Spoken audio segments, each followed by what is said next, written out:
Ya, Wi, kamu buat apa nih, Wi? Ini buat apa? Meja ini satu. Ini berapa? Oke, ini kalau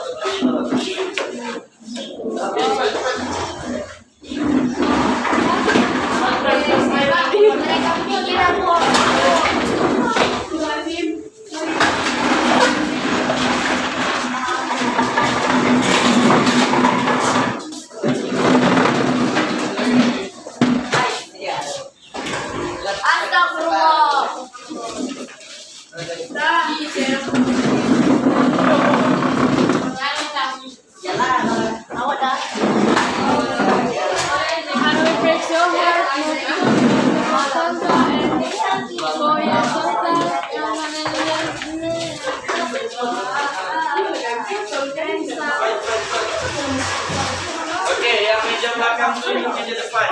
Nah, hello kelas, hello. Meja belakang dulu meja depan. Tuh tengah tuh satu meja baru. Tetap.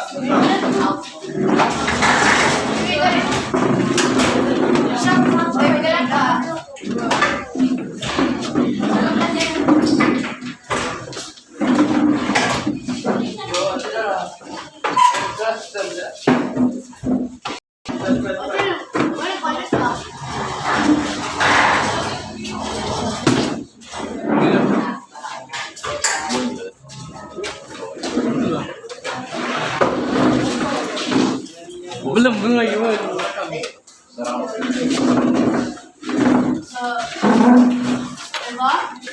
Sudah gila merekam. Belum.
Brazilian Day.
Yang ini mereka ambil di satu meja terus. Dia macam gitu kembali.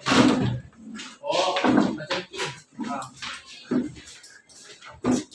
Jadi di sini. Mana pula?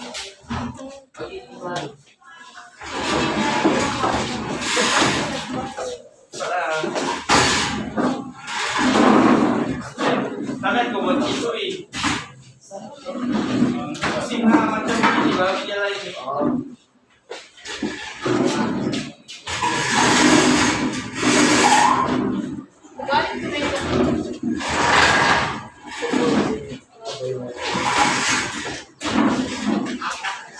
Sudah, terbalik mana?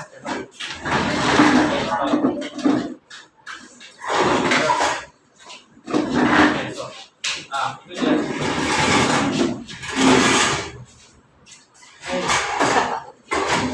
cukup. Jadi dia masing-masing sudah.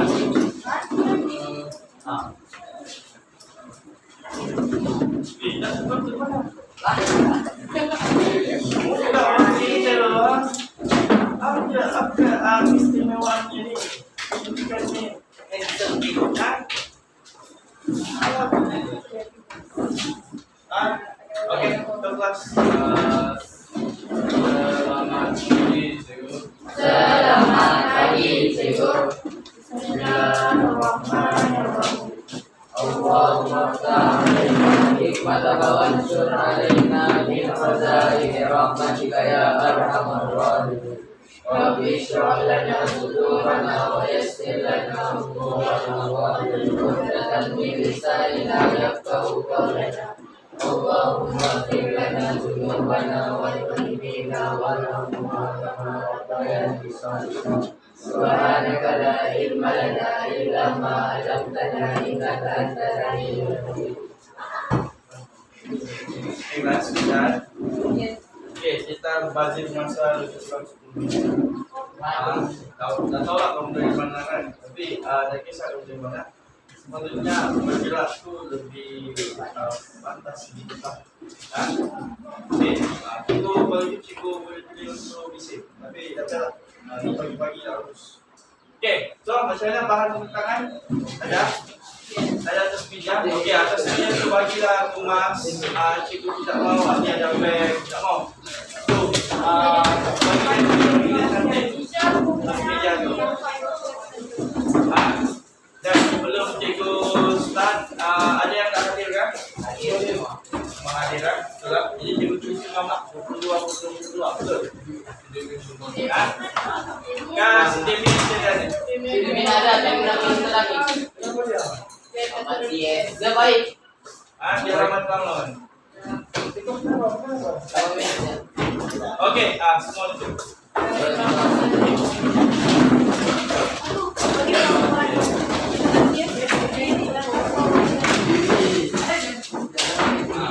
So, kita di atas meja kamu punya poster tu, cikgu mau tengok. Poster kamu. Nah, poster kamu. Okey. Ada yang biasanya 4 kumpulan ke 5 kumpulan yang antara jawab satu kumpulan atau mana? Kumpulan mana tu? Kumpulan 3 orang. Kumpulan 3 orang. Kamu buat tak suratan? Ya. Perundangan. Perundangan. Jadi okey. So, hari ini kita akan teruskan kita punya aktiviti kalau minggu sebelum ni. Kamu buat poster pasal apa? Pasal apa kelas? Ini kamu bisa Keunikan bahasa. Cikgu mau tanya, dari segi perkataan apa tu keunikan? Unik. Ada kebudayaan estetik. Yang luar biasa. Okey, contoh. Si Faiz lah ni, Faiz. Dia. Okey, lewat si Faiz ni. Apa keunikan si Faiz? Dia pendek. Dia comel. Dia suaranya merdu. Dia pandai. Suaranya merdu. Dia pandai. Dia pandai nasyid. Dia pandai menasyid. Cakap sikit.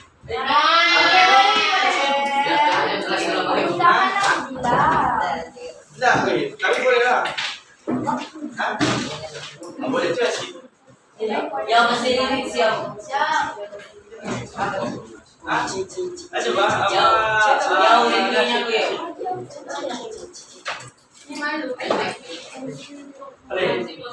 Okey dulu. So masing-masing orang ada dia punya keunikan. Begitu juga dalam kerajaan.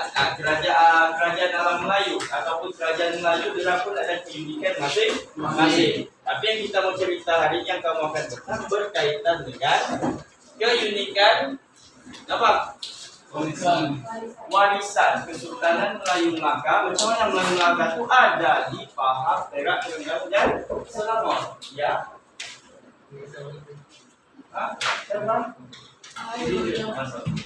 Tapi itu yang fungsinya. Di mana tempatnya? Kau kumpulan di mana? Bukan jarak. Jadi kau duduk belakang sendiri.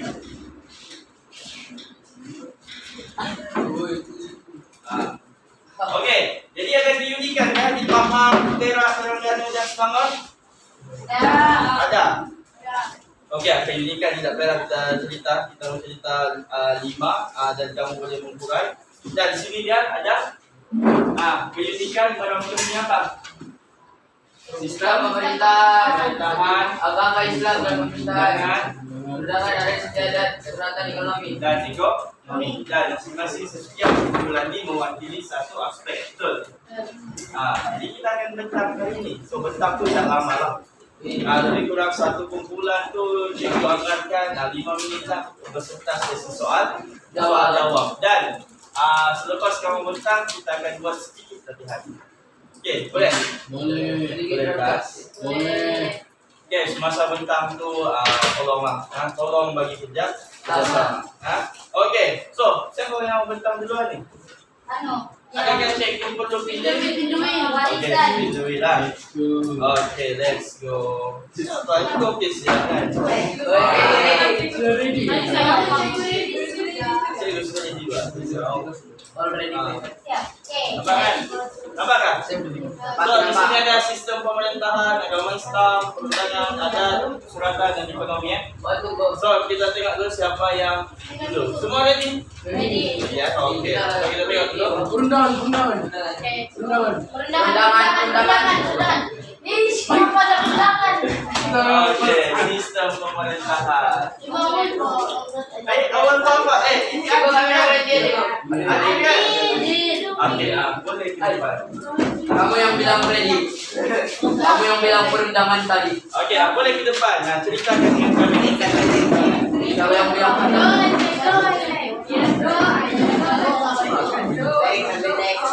Okey, semua fokus ke depan. Edgar. Oh juga. Bawa. Apa yang buat suara? Assalamualaikum dan sampai semua. Kehadiran undangan tentang sistem pemerintahan. Jadi, key point dia tegas setiap kesultanan. Kalau Sultan Pahang dia mengamalkan sistem warisan tahta, sama juga dengan Sultan Terengganu dengan Selangor. Jadi, 3 kesultanan ini Selangor, Pahang dengan Terengganu dia mengamalkan sistem pewarisan tahta. 3 sistem pewarisan tahta. Kalau Perak dia lain mengamalkan sistem pengirian. Okey.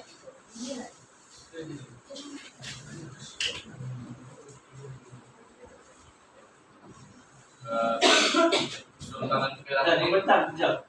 Misal kata kamu mau berjalan ke situ tidak salah. Mau berjalan bukan stay di situ je. Kamu mau pusing-pusing dengan tempat sendiri kau boleh. Okey. Okey, teruskan.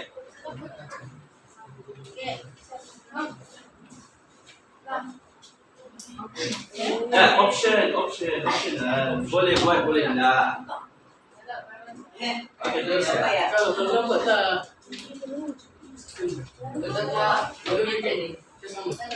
Okey, sambung.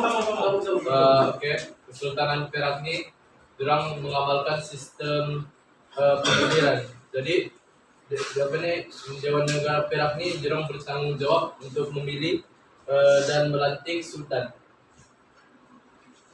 Sistem pengiliran seperti susunan yang berikut daripada sultan, raja muda, raja dililir, raja kecil besar, raja kecil sulung, raja kecil tengah dengan raja kecil bongsu. Di situ Kesultanan Perak ni dorang masih mengamalkan pembesar 4, 8, 16 dan 32. Ada 4 sini. Jadi yang pertama orang kaya Bendahara Seri Maharaja, orang kaya besar Maharaja Diraja, orang kaya Temenggung Paduka Raja, orang kaya Menteri Paduka Tuan. Di situ di sini ada dorang punya keris, yaitu keris Taming Seri dengan keris kebesaran Diraja Negeri Perak. Jadi kalau yang besar Perak ni kalau kamu tengok itu surat 76 dan kita menggunakan ada cakap pada sistem pembesaran penempatan yang dimulai dengan sultan pada pembesaran 4, 8, 16, 32. dia kan tadi Kesultanan Brunei akan dekat negeri Perak. Jadi dia sambung kan yang sistem sultan bangsa berempat 8, 16 dan kedua. Seterusnya Kesultanan Selangor. Jadi Kesultanan Selangor mengamalkan sistem perwakilan tahta. Waris ganti digelar Raja Muda. Pelantikan Sultan juga atas nasihat pengesahan Dewan Diraja. Dewan Diraja bertanggung jawab membantu dan menasihati Sultan dalam menjalankan fungsi baginda antara anggota Dewan Diraja, Raja Muda, Tengku Laksamana, dan Tengku Bendahara. Pemerintahan kerajaan negeri dijalankan bersama-sama Majelis Mesyuarat Kerajaan. Jadi keris bagi kerajaan Selangor, keris panjang beruk berayu. Apa Chris? Keris panjang beruk berayu. Baru berayu. Ya. Oke. Terus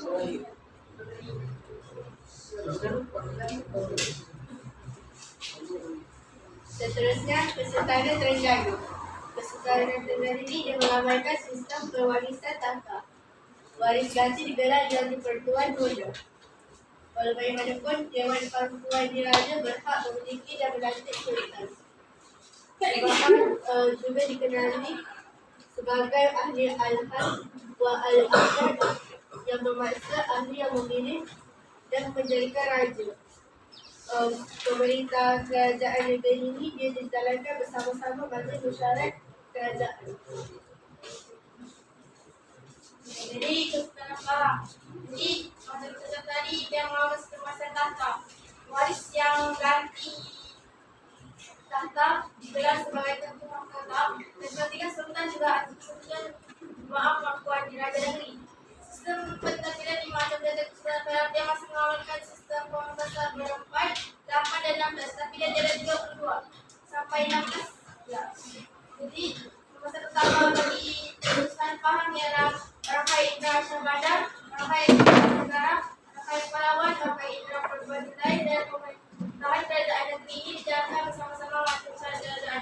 Jadi kalau sejak Sultan ini ada yang bertanggung jawab untuk memilih dan melantik siapa akan menjadi sultan. Kalau Sultan Perak kan dia sistem pemilihan, jadi ada punya itulah pemilihan untuk menjadi sultan. Jadi kalau dekat Sultan Pahang yang bertanggung jawab untuk melantik ini adalah dia akan dapatkan persetujuan dari Jemaah Mahkamah Diraja Negeri dan akan dijalankan bersama-sama Majlis Mesyuarat Kerajaan.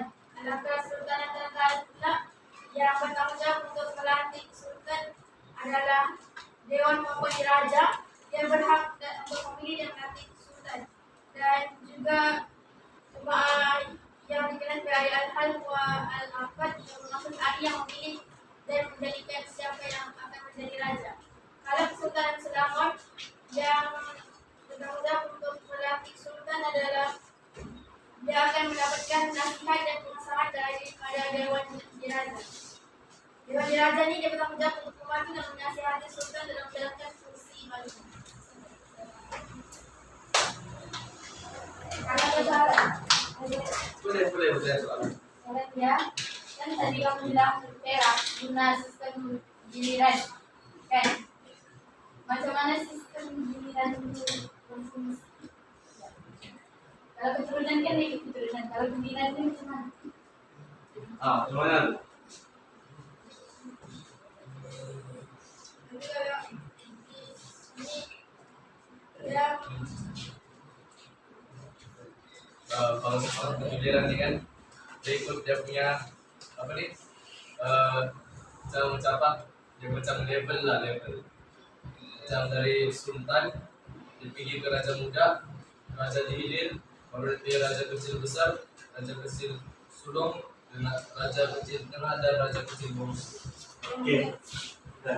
Dia punya soalan tu, macam mana dia berfungsi? Macam mana tangga atau penggilingan itu menyebabkan seseorang itu menjadi sultan? Lebih kurang itulah soalannya. Betul? Itu soalannya. Yang lain, kalau ada yang tahu, boleh share. Macam mana sistem penggilingan di Perak itu berfungsi? Dah ni. Kamu tengok cikgu. Kamu buku pun tak buka. Macam mana Ibana? Tak tahu? Isaac, okey Isaac. Macam mana?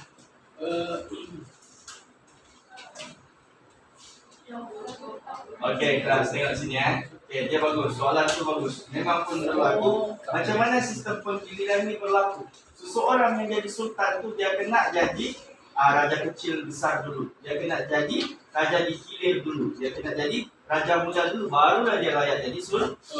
Maksudnya seseorang ibarat contohlah Perdana Menteri.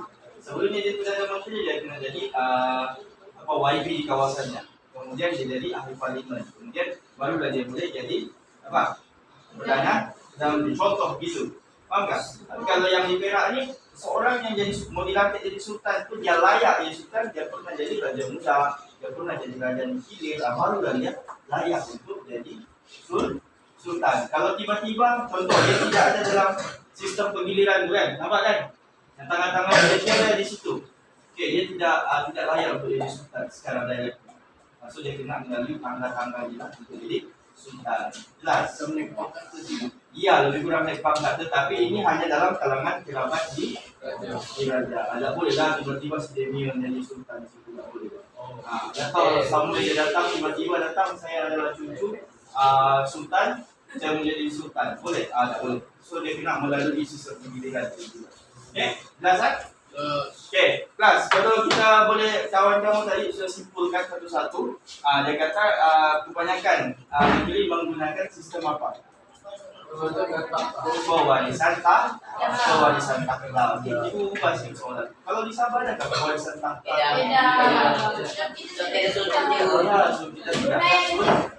Sudah. Kalau Brunei dia orang masih menggunakan pewarisan tahta. Dan uniknya apa yang kita ambil daripada warisan Mayung Melaka? Apa yang dia orang ambil? Okey, pembesar 4 di 4. Okey, lagi soalan ni pada pemerintah sebelum kita pergi kumpulan seterusnya. Okey, dia dah. Okey, tolong tekan space bar. Boleh? Jap,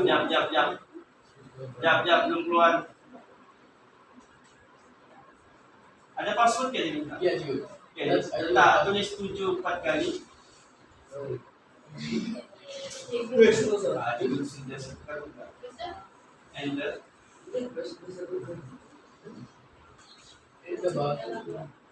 Sudah?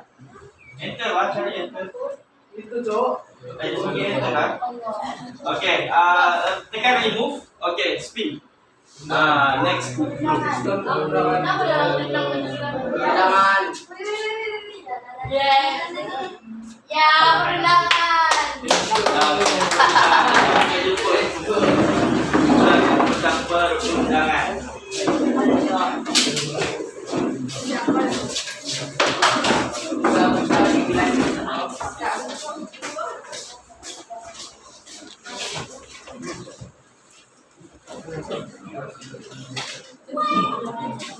Assalamualaikum dan selamat pagi semua. Hari ini kami akan tentang perundangan. Okey, apa itu perundangan? Kamu semua tahu tak apa itu perundangan? Ya. Perundangan ialah proses pengubahan undang-undang atau mengubah suara undang-undang mengikut pihak tertentu. Paham. Okey. Perundangan Kesultanan Melayu Pahang, Perak, Terengganu dan Selangor. Undang-undang digubah bagi mengawal kehidupan masyarakat. Hukum kanun Melaka menjadi asas pada kelahiran undang-undang bertulis negeri-negeri Melayu lain seperti Hukum Kanun Pahang dan Undang-Undang yang tersebut Perak. Hukum Kanun Melaka terbukti dalam pasal berhubung peraturan dan larangan utama. Istana. Kekeluargaan Islam, wilayah, hutang piutang, dan hukum jual beli. Oke, lepas itu perkembangan politik dan sosial ekonomi menyebabkan berlaku perubahan dalam aspek perundangan. Sultan Pahang, Perak, Terengganu, dan Selangor mengubah pula undang-undang apa itu? undang-undang tubuh kerajaan bagi menyesuaikan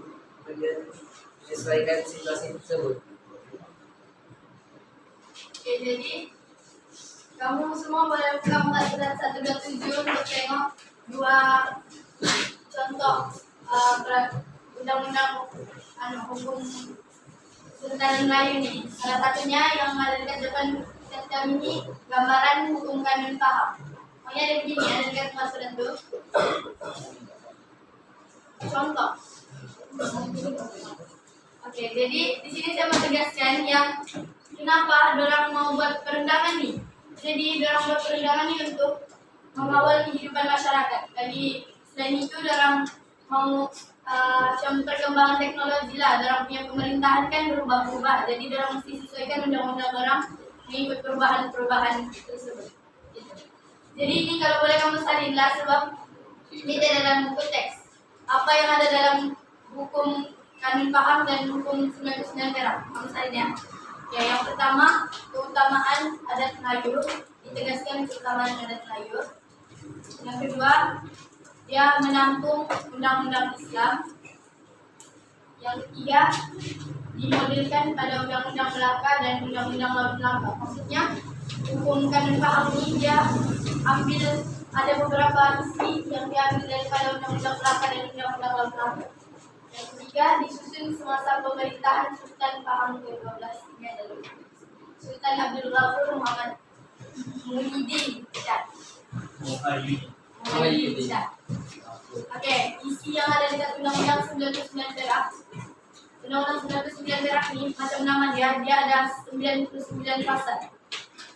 Terus dia apa yang ada dalam itu dia ada tugas dan tanggung jawab pemerintah. Ada peraturan adat istiadat berkaitan jenayah, hal-hal kekeluargaan dengan ini digubal oleh Iskandar Zulkarnain pada tahun 1752 dan hingga 1762. Ada soalan? Ada nggak nggak paham? Jelas berkaitan dengan perundangan. Ada soalan? Tidak, semua paham. Nanti kami yang soal kamu, Ah. biasa kamu. Kalau semua paham, komentar, boleh menyoal. Oke, Ini Steven ada mengangkat tangan. Oke. oke. Untuk larangan istana yang dikeluarkan oleh Contoh larangan oleh zaman dahulu. contoh larangan istana. Contoh larangan istana apa ya? Contoh larangan istana, dia Tidak boleh tidak boleh ingkar kepada janji dengan Sultan mereka. Janji. Tak setia lah. Oke, tidak setia. ada Tapi lagi. istana, ini sebut pasal istana. Oh ini Istana ini apa? Tempat sultan, pemerintahan. Contohnya undang-undang jas, kita nggak boleh sembarang masuk dalam istana. Sebab dia mesti ada penjaga. Dia boleh Ya, betul. Tidak boleh menggunakan bahasa-bahasa pasar. kesat, bahasa pasar lah. Biasanya kalau dalam istana, kita akan ampun sebut membahasakan diri pun kita akan panggil sebagai patih. Batik. Biasa dengar kan? Ampun tuanku beribu ampun, semua patih harap diampun. Adapun kereta datang, bla bla bla. Sabar. Kau tekan apa tu? Sabar, jangan tekan dulu Oke, perundangan kelas. Kelas kelasnya menarik apa yang kawan-kawan kamu cakap tadi. Perundangan itu diubah ikut keperluan semasa. Ikut keperluan apa? Ikut keperluan semasa ataupun ikut situasi semasa. Macam mana di sekolah kita? Nyatakan kita ubah undang-undang ikut situasi semasa. Ya. Yes. Oke, Undang-undang pulih. undang-undang boleh. You touch you. Go. Go. Itulah peraturan yang kita kuasakannya. Walaupun peraturan itu sudah ada, cuma kita cuma lebih perkasakan lah. Oke, itu dia berkaitan dengan perundangan. Apa yang diwarisi daripada Melaka? Undang-undang nih kelas. Apa yang diwarisi? Hukum Melaka. Yes, hukum Melaka. Hukum Melaka itu dijadikan sebagai contoh ataupun rujukan untuk mereka buat undang-undang bagi negeri mereka. Oke, so terima kasih komentar. Speech. Oke, kenapa nak remove tadi tu? Oke, dapat tekan. Macam mana tu? Boleh? Backspace. Sini. Yang backspace.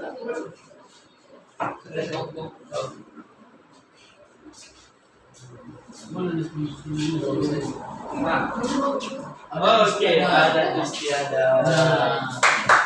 Oke, jemput kumpulan adat istiadat.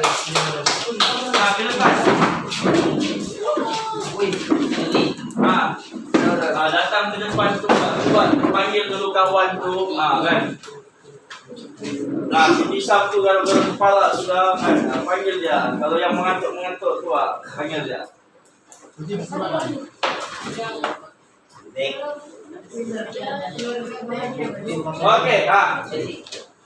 Oke, biar itu biar.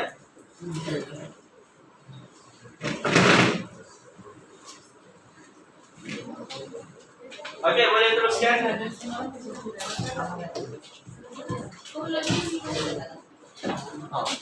Betul, siapa dulu 20.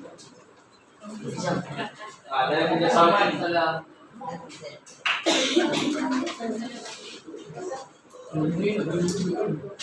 Oke.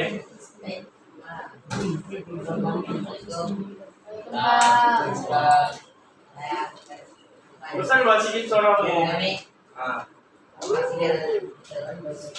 Adat istiadat.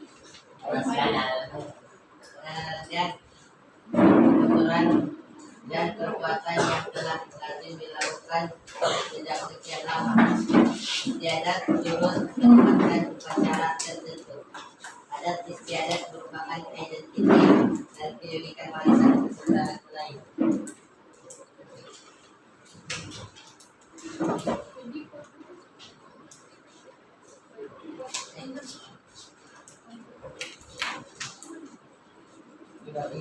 Yang pertama adat keputraan. Adat ini melibatkan upacara menjenggang perut. Besar dan sedikit suara. Kuat. Cikgu tidak jelas. Oke. Adat ini melibatkan upacara melenggang perut ketika kandungan berusia 7 bulan. Upacara ini untuk membetulkan kedudukan bayi di dalam perut ibu bagi memudahkan proses kelahiran. Seterusnya, upacara bayi akan didengarkan azan bayi sahaja dilahirkan. Lepas itu bersyukur apabila putra atau putri berusia 7 hari. Lepas itu berenjoy, yaitu meletakkan bayi di dalam buayan dan diperdengarkan aliran marhaban. Lepas itu ialah adat perkawinan.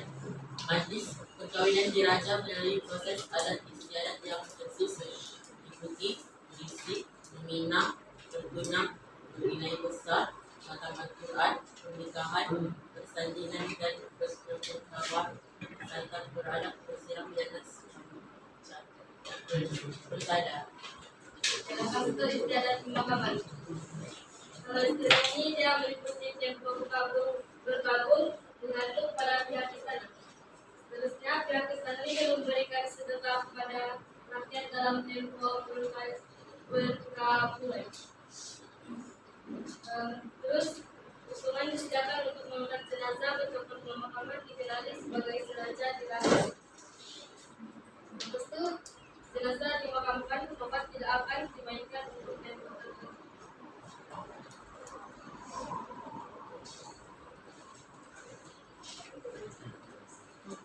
Oke, habis.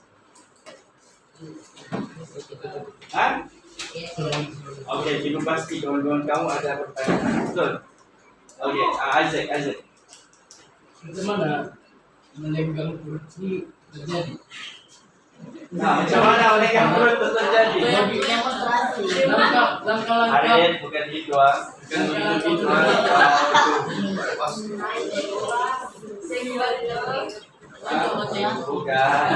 Bukan begitu meningkat perut. Bagaimana? Belum habiskan untuk dijawab persoalan. Sabar. Oke, jawab. Fokus kepada jawab. Kau jawab tadi. Warid kan? apa maksud? Harit. Goreng bagaimana itu? Goyang-goyang. Dengar. Oke, dengar apa? Yang goyang-goyang. Oke, meningkat perutnya macam mana biasanya kalau mama mengandung. Pernah tengok mama mengandung? Nah, kita akan jumpa satu macam bidan, lepas tu diurut perutnya. Secara macam kan besar perutnya, so akan diurut pusing-pusing. Sebab apa? Kedudukan dia itu kadang-kadang songsang. Tahu kan songsang? Mungkin kakinya di bawah. Mungkin dia peruncing pula. Okey, kepalanya di atas, kakinya di bawah, itu songsang. Faham tak? Jadi perlu diurut supaya kepalanya ke bawah. Jadi kalau melahirkan tu mestilah kepala keluar. Kalau kaki keluar dulu, kemungkinan untuk dia cacat itu tinggi. So tu kena melenggang. Itu dalam kalau ada tunggu lah. Apa maksud usungan? Usung kan? Kita mengangkat, mengusung. Contoh kalau itu dalam pemakaman tu. Okey, yes, dia mengangkat kerak ganda. Usungan. Apa maksud bernikahi besar? Maksud bernikahi besar. Berinai. Kalau berinai. Ibu, pajak sada tu. Macam sada tu dia macam apa tingkat-tingkat yang duduk. Kan biasa kalau orang kahwin ada tangga-tangga, lepas tu baru dia duduk, betul? Itu lebih kurang sebagai pancak persada lah. Pancak persada, lebih kurang begitu lah. Oh, aduh. Sorry. Apa tu tepung tawar cikgu? Tepung tawar. Tepung tawar. Okey, biasa kan? Contoh si bibi kahwin. Sama Aisyah. Jadi kita orang kahwin, kita orang kahwin. Cikgu datang, so dia akan ada letak tepi tu. Kan biasanya ambil macam ni. Dia ambil tepung tawar tu. Ini biasa Melayu lah. So dia akan buka tangannya. Buka tangan dulu. Ibu banyak pun. Lepas tu dia kan letak tepung tawar macam apa? Percikan air lah. Apa namanya itu? Ada. Sebab tepung tawar ni biasanya wangi. Supaya dia wangi ke apa gitu. Inilah, kan kita kan bilang pasal Terengganu, Pahang, Perak dengan sangat ketiga adat ini digunakan dalam semua Paham. Ya betul, semua negeri. Okey, so kita tengok situ kelas. Mungkin berendoi, tahu berendoi? Marhaban tahu? Okey, nobat ni dia macam alat-alat muzik kebetulan diraja. Contoh dia ada macam satu trompet kecil. Jadi nobat yang bukan dinobatkan itu lain, macam dianugerahkan. Tapi nobat ni di sini adalah salah satu macam alat muzik diraja. Macam gamelan. Tapi ada yang macam trompet itu salah satunya juga. Biasanya kalau kamu dengar, kalau ada istiadat tu yang bunyi nyaring tu kan, kena lihat kan? Bunyi nyaring tu, macam orang menyiap sesuatu tu, itu salah satu nobat. Okey, lepas tu kelas tengok situ yang ada keputeraan tu sama aja macam kita. Lahir 7 hari akan buat apa? Cukur jambul. Cumanya biasanya masyarakat kita ni yang Islam, masyarakatnya kadang diambil selepas sebulan. Itu bergantung pada ekonomi lah. Tapi disebabkan orang ni raja kan, diraja. Jadi 7 hari mesti akan buat apa? Cukur jambul. Lepas tu ada perkahwinan. Ada yang tak faham situ? Sama aja. Yes. Sama Al-Quran tu. Al-Quran tu orang baca Al-Quran tu sama habis. Bukan maksudnya khatam Al-Quran tu dari surah Duha sampai surah Las. Khatam Al-Quran maksudnya menyatakan dia ni sudah habis satu Al-Quran. Jadi dikhatamkan lah. Maksudnya dikonfirmkan dia ni sudah menghabiskan bacaan Al-Quran sepenuhnya.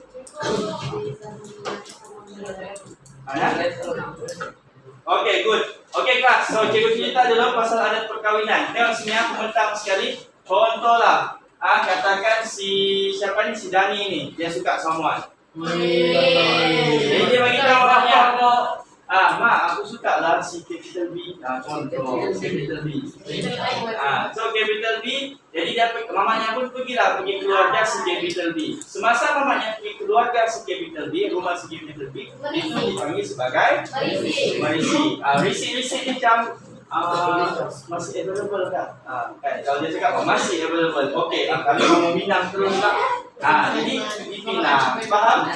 Faham kan? Marisi available, okey, teruslah dipinang. Lepas dipinang saja dulu. Macam kalau kita panggil, kita booking dulu lah. Kita lock. Kita lock. Lepas tu nanti kita datang semula. Mamanya pula si Dani datang, bawa pula cincin untuk bertunang. Cincin ni biasa kalau masyarakat Melayu ni dia pakai yang belarotan. Tahu belarotan? Yang dia punya cincin tu tidak ada corak, cuma cincin bulat itu tidak ada corak. Itu dipanggil belarotan. Okey, kemudian berzina itu mau kawin sudah, berzina yang besar. Malam tu lah biasanya orang berzina itu penuh dia punya jari ni kan. Tapi kalau dulu cukup yang ujung-ujung dia lah perempuan. Lelaki kadang-kadang tak payah, kadang-kadang 3 jari. 3 macam mau menyatakan dia tu sudah benar. Tapi kalau macam tiada pun tak ada masalah. Okey ya. Okey, kata Al-Quran pernikahan bersanding, santap beradab. Tahu santap beradab?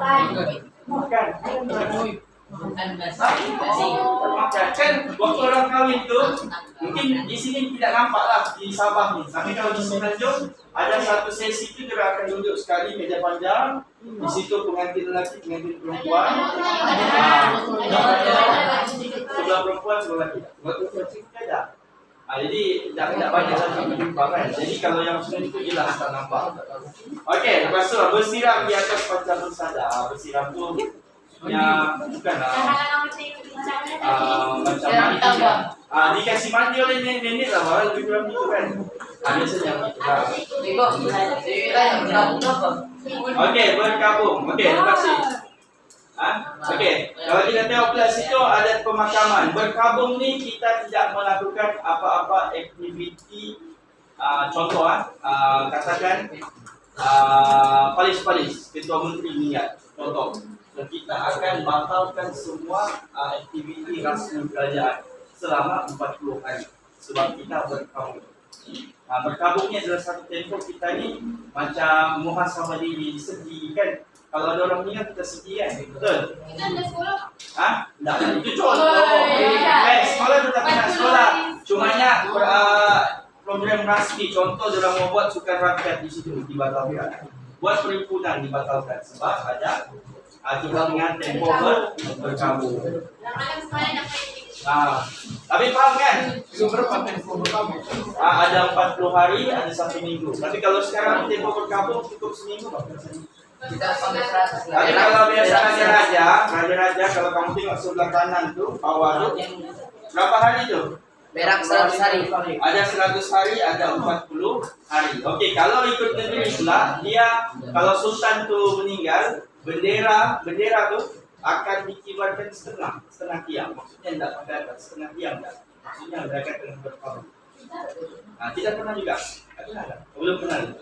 Sarawak pernah tahun 2 tahun lepas rasanya, atau 3 tahun lepas dalam kibarkan bendera setengah sebab berkabung. Tahun lepas. Siapa yang beli? Tun Taib Mahmud. Bekas 2 itu. Okey, terima kasih komentar. Okey, kita teruskan, tolong tekan. Banyak lagi kita. Agama Islam. Kalau Islam saya dulu. Berapa hari begitu?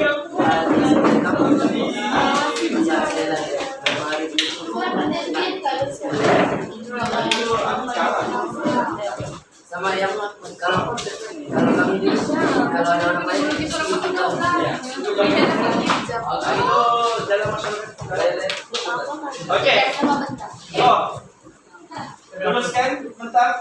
Assalamualaikum warahmatullahi Waalaikumsalam warahmatullahi wabarakatuh. Oke. Tapi ya bentar, ambil masa ya cepat sikit langsung kita masa.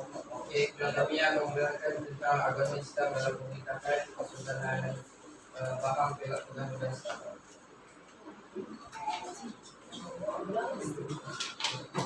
Oke, teruskan.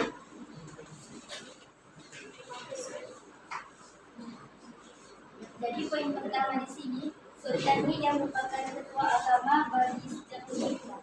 Lepas itu kedudukan sultan ini diperlihatkan dengan jelas dalam perlembagaan persekutuan dan undang-undang ibu kerajaan itu. Maksudnya tugas sultan ini dia akan menjelaskan kepada masyarakat apa sultan dalam sebuah negeri yang dia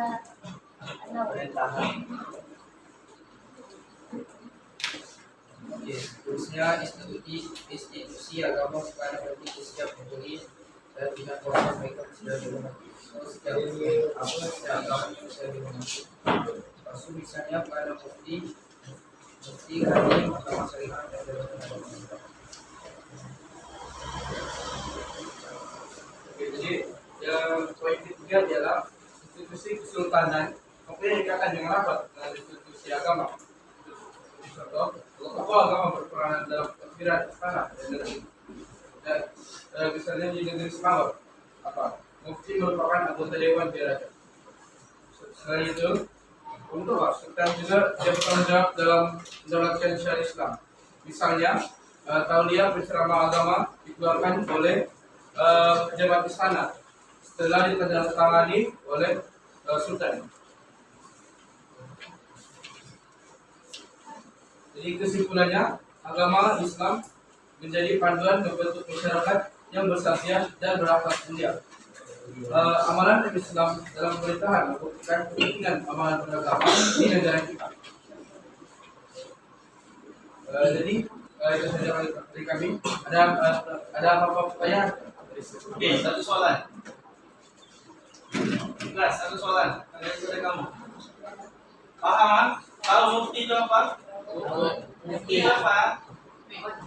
Anggota Dewan Diraja. Oke, kelas. Mufti ini mungkin betul salah satu anggota Dewan Diraja. Tetapi dia sini kelas. Mufti itu juga orang yang mengeluarkan fatwa. Fatwa ini apa? Fatwa ini contoh, katakan agama Islam di negeri itu melarang umatnya untuk memakai butut kerana difatwakan sebagai haram. Tahukah butut? Butut. Oke, ulat sagu lah kami ulat sagu. So haram dimakan oleh yang Muslim menurut fatwa negeri Sarawak. Ya, dan juga Sarawak lah, tapi boleh diambil oleh semua lah. Maksudnya tidak boleh makan. Apalagi fatwa yang dikeluarkan oleh mufti, larangan pengharaman merokok. Haram merokok dikeluarkan oleh mufti. Itulah contoh macam pengharaman macam itulah. Ya. Tadi apa? Satu juga. Tadi apa ni? Kadi itu orang yang kasih kawin kamu akan datang. Terkadang. Tetapi kadi ini ada juga dia punya tugas-tugas lain. Selain daripada mengurus perkahwinan orang. Mengurus perceraian pun kadi juga buat. Kawin cerai kadi juga. Siapa yang menjadi kadi? Salah dia institusi kadi. Siapa yang menjadi kadi juga? Siapa mau jadi kadi? Siapa Boleh. boleh? menjadi kadi. Yang penting dia lulusan agama dan lepas interview di pejabat agama lah. Kalau di Sabah ni kita panggil MUIS, Majlis Ulama Islam. Apa?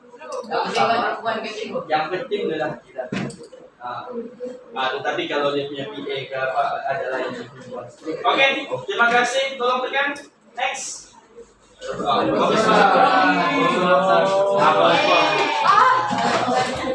Apa itu? Oke, cepat sikit. Oke, make it short and simple. Banyak juga kamu bisa. Oke, kami mohon memberikan tentang persuratan warisan kesultanan Melayu. Oke, persuratan ini dia terbagi kepada 3. Ada karya sejarah, sastra karya dan karya Sastra rakyat. sastra rakyat dan karya perubatan. Oke.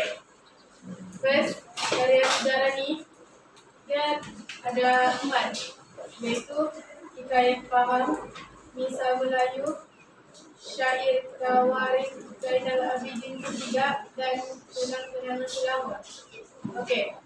Kalau Hikayat Pahang ini dia dikarang oleh Haji Muhammad Nur yang mengisahkan tentang sejarah Kesultanan Pahang pada abad ke-19. Oke, kalau Misa Melayu pula dia dikarang oleh Raja Chulan mengisahkan tentang sejarah Kesultanan Perak pada abad ke-18. Oke, kalau Syair Tawarikh Zainal Abidin III ini pula dia karangan tentu dalam mengisahkan tentang sejarah Kesultanan Terengganu pada abad ke-19 hingga pada abad ke-19 dan ke-20. Oke, thus Kenang-kenangan Selangor ini pula dia dikarang oleh Wan Muhammad Amin yang mengisahkan tentang sejarah Kesultanan Selangor abad ke-19 dan abad ke-20. Oke, seperti ibadah. Seterusnya saya akan menjelaskan tentang sastra rakyat. Sastra rakyat ini terbagi kepada 2, yaitu Hikayat Landok Dinaka sama Hikayat Ismayati. Hikayat Landok Dinaka ini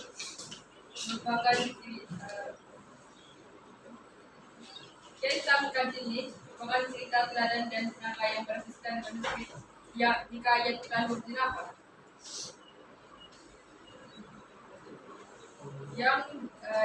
yang dibukukan oleh Daik Abdul Hamid dari Perak. Pada ini mengandungi 20 buah cerita. Terusnya Hikayat Ismayati. Ianya dibukukan oleh Tengku Ampuan Maryam Permaisuri Trengganu.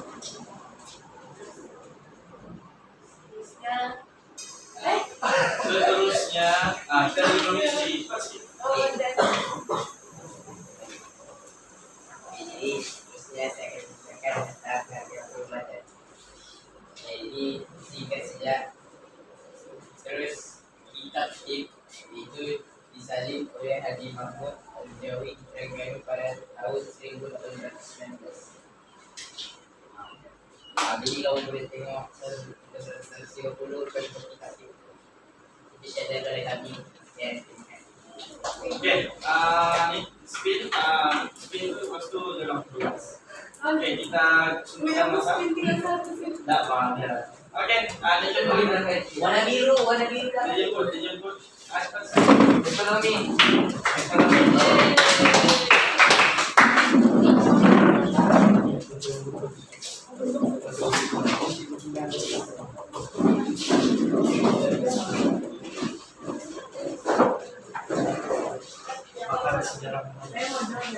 Oke, boleh juga dijelaskan coba di dalam 3 menit, 4 menit lah. Selamat pagi dan selamat sejahtera. Kami akan berbicara tentang ekonomi. Jadi ada 3, yaitu pelabuhan, mata uang, dan ekonomi salah diri dan jual beli.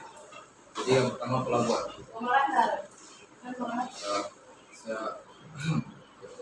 Aktivitas perdagangan dijalankan melalui pelabuhan. Kesultanan Perak dan Selangor memiliki kelebihan kedudukan yang strategik di Selangor di Selat Melaka.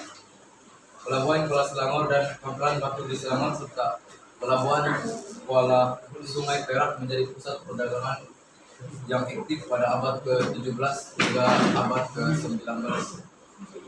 Antara hasil dagangan utama ialah biji tin. Kuala Terengganu pula merupakan pelabuhan interport pada abad ke-18. Barang yang didagangkan di pelabuhan ini adalah seperti emas, biji timah, kain sutera, senjata, gula, dan hasil hutan. Dijelaskan kalau jangan baca buku web, baca mungkin juga kami baca dalam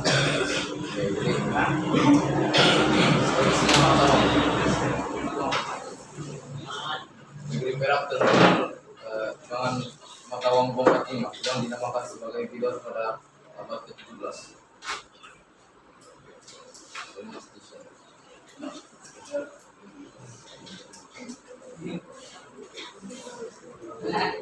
sekarang. Tapi seterusnya mata uang. Jadi negeri Perak jadi terkenal dengan mata uang bongkar timah yang dinamakan bidor setelah 17. Lepas itu mata uang Bugis dari perbatasan timah digunakan di Pahang mulai pemerintahan Sultan Muhammad Shah. Kadang-kala mata uang tampang digunakan pada abad ke-19. Lepas itu begitu gaduh. Sultan Zainal Abidin saat ini dengan memperkenalkan mata uang berupa kepala emas. Selain itu, terdapat mata uang terakhir, namun pula orang turut ditemukan mata uang sini yang digunakan semasa pemerintahan Sultan Ibrahim Shah. Jadi kalau kamu tengok buku surat 121 itu, kamu mendapat tuh apa hidupnya untuk mata uang tampang itu. Oke, yang terakhir Ya, ekonomi secara diri dan jual beli. Ekonomi secara diri dan jual beli seperti pertanian, peternakan, perhubungan, motivasi hutan dan perikanan dijalankan bagi menampung keperluan harian dan lebihannya dijual. Oke, perhubungan merupakan kegiatan ekonomi pertama di Selangor dan Perak. Masyarakat Selangor juga mengusahakan tanaman padi dan tanaman sampingan seperti buah-buahan dan sayur-sayuran. Masyarakat di Perak merupakan antara pengusaha utama hasil hutan seperti rotan, sumbu badak, kayu kayan pada abad ke-17 dan 18. Pada abad ke-18, negeri Terengganu mengusahakan tanaman lada hitam dan perlompongan emas. Dari kami sekian. satu soalan untuk jurang. Memang kamu dua cakap yang dua lagi cakap. Kami tolong buat Ya. belum buat tidak. Oke, satu soalan untuk jurang. Kelas sebelum kita habis. Ya soalan, oke satu. Pelabuhan Interport-nya di mana? Ada soalan. Interport macam mana? Interport. Jadi salah, Interport macam mana? Kok bayar berapa ya? Sudah hari.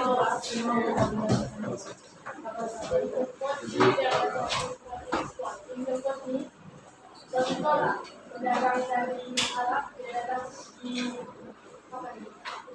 Ya, Ya. Perak. Pedagang di Perak sudah tinggal di barang. Dan tinggal di barang.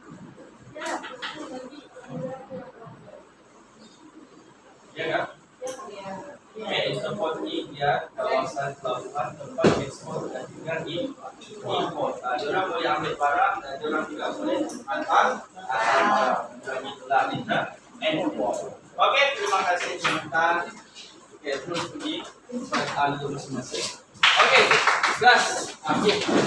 Jadi minta untuk kamu punya yang buruk. Kamu yang buruk ya, Pak? Ini kan, kalau itu kan, betul kan? Yang ramai kan?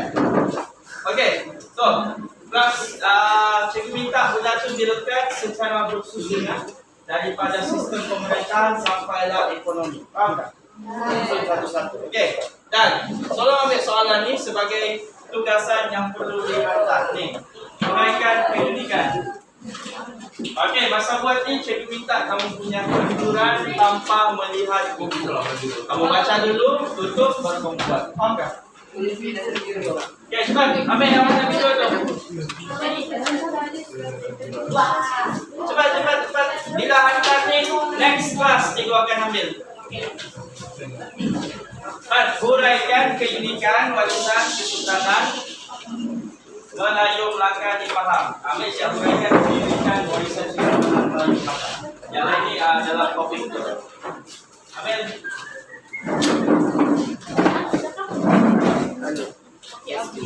Okey, sudah? Okey, next class cikgu mau tengok ada. Cikgu apa jenis test ni?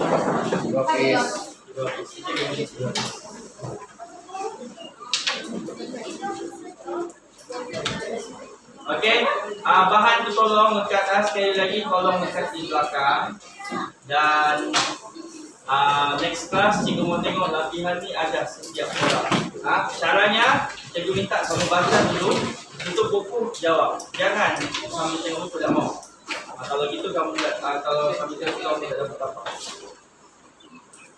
Okey, sudah? Sudah ambil soalan? Sudah. Okey, tolong ingat ke-6 ya. Ke-6 apa? Aspek. Aspek pertama sistem pemerintahan. Yang kedua agama dalam takdiran lagi. Ada istiadat, persuratan, ekonomi dan perundangan. Boleh ingat semua kelas? Boleh ingat. Okey kelas, terima kasih.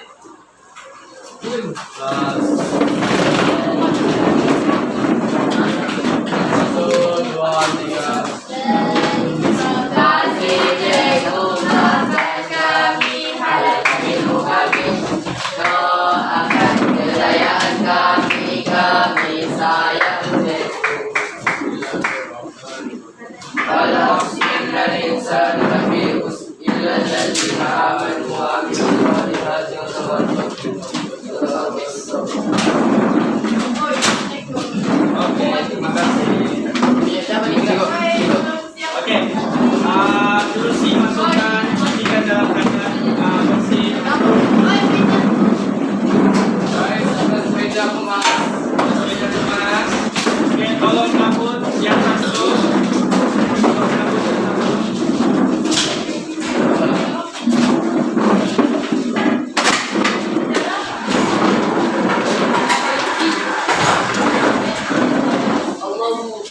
yang masuk. Hati-hati.